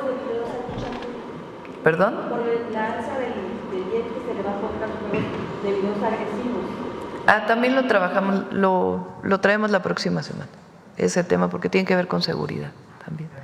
Bueno, cerramos. Vamos con Suave Patria. Con su permiso, Presidenta. Gracias. Keaku Newarutsi. La saludo con mucha felicidad, Presidenta. Keaku, secretario. Keaku Yunaite, desde Palacio Nacional. Les acabo de saludar en la lengua wixárika, o el huichol, como muchas y muchos de ustedes lo conocen. Una de las lenguas indígenas con presencia en el estado de Zacatecas.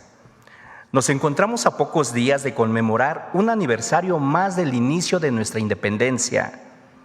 Esta vez será una noche histórica, una noche de alegría, pues por primera vez una presidenta con A encabezará el tradicional grito. una de las ceremonias más entrañables de nuestra nación. De norte a sur, de este a oeste, todo el territorio estará lleno de fiesta. Celebraremos nuestra autonomía, nuestra soberanía, por supuesto nuestra libertad y sobre todo la identidad que nos une como mexicanas y mexicanos.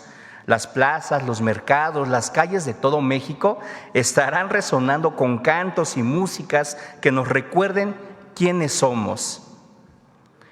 Entre ellas destaca un sonido muy particular, interpretado con trompetas, clarinetes, tambores y tarolas. Al escucharlo, sentimos la emoción de pertenecer a una patria de tradiciones profundas y de cultura centenaria. Ese sonido nace en los callejones de Zacatecas, donde se creó una de las melodías más representativas de nuestro país. Así que, con su permiso, Presidenta, amigas y amigos, les invito a ver la siguiente cápsula. Esta ciudad, con alma de cantera y corazón de plata, lleva en su pulso el tamborazo zacatecano que resuena en sus típicas callejoneadas. Las callejoneadas son tradicionales desde que los mineros salían de trabajar y encontraban un grupito de músicos y se los llevaban tocando por todas las calles. Pues mucha gente que viene de otros lugares pues se maravillan esta bonita tradición que tenemos, en la cual una callejoneada es andar por las calles de Zacatecas con música. Nuestra música, que es el tamborazo zacatecano. Es una tradición muy bonita que es nuestra música típica. Ser músico y zacatecano es un gran orgullo para mí. Es la cuna de la tambora y yo me siento inmensamente orgulloso de haber nacido aquí en Zacatecas. El tamborazo en una callejoneada significa una expresión de identidad y una manera de dar la bienvenida a Zacatecas. Todos los jueves, viernes y sábados, el sonido de la tambora alegra las calles. Se manifiesta la emoción, la alegría, ya que la música pues es alegría, a veces nos trae algún recuerdo y es muy bonito compartir uno pues este bonito arte de la música. Más allá de la música, la banda me ha enseñado que hay amistades que traspasan cualquier cosa. Aquí crecemos, aquí es nuestra segunda familia y aquí convivimos inclusive muchas veces más que con la propia. Yo siempre trato de estar alegre porque hay que transmitir la alegría a través de la música, pero también hay que estar alegres, no nomás la música, hay que transmitir toda esta alegría a la gente porque a eso vienen, a divertirse. El tamborazo es el latido del corazón de Zacatecas. Sus ritmos contagiosos y su energía vibrante hacen que la gente se sienta orgullosa de sus raíces y sea una celebración que trasciende generaciones.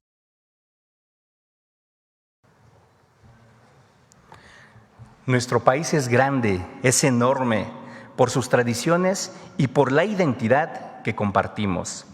Las bandas zacatecanas nacieron como un festejo a la vida en medio del riesgo que implicaba la labor minera. Hoy son un símbolo de lo más profundo de la mexicanidad y suenan con el mismo orgullo con que cada septiembre recordamos nuestra independencia. El tamborazo, la tambora, la banda, como ustedes lo quieren llamar, son la expresión de la alegría, el eco de la comunidad, el soplo del alma, el tamboreo del corazón y sobre todo de nuestra valentía. Gracias a las mujeres y hombres que mantienen vivo este arte y con ello fortalecen y difunden la cultura zacatecana. Y como dicen los y las zacatecanas, si hay algo que la gente nunca olvida es haber participado en una callejoneada. Pampariyutsi. Muchas gracias.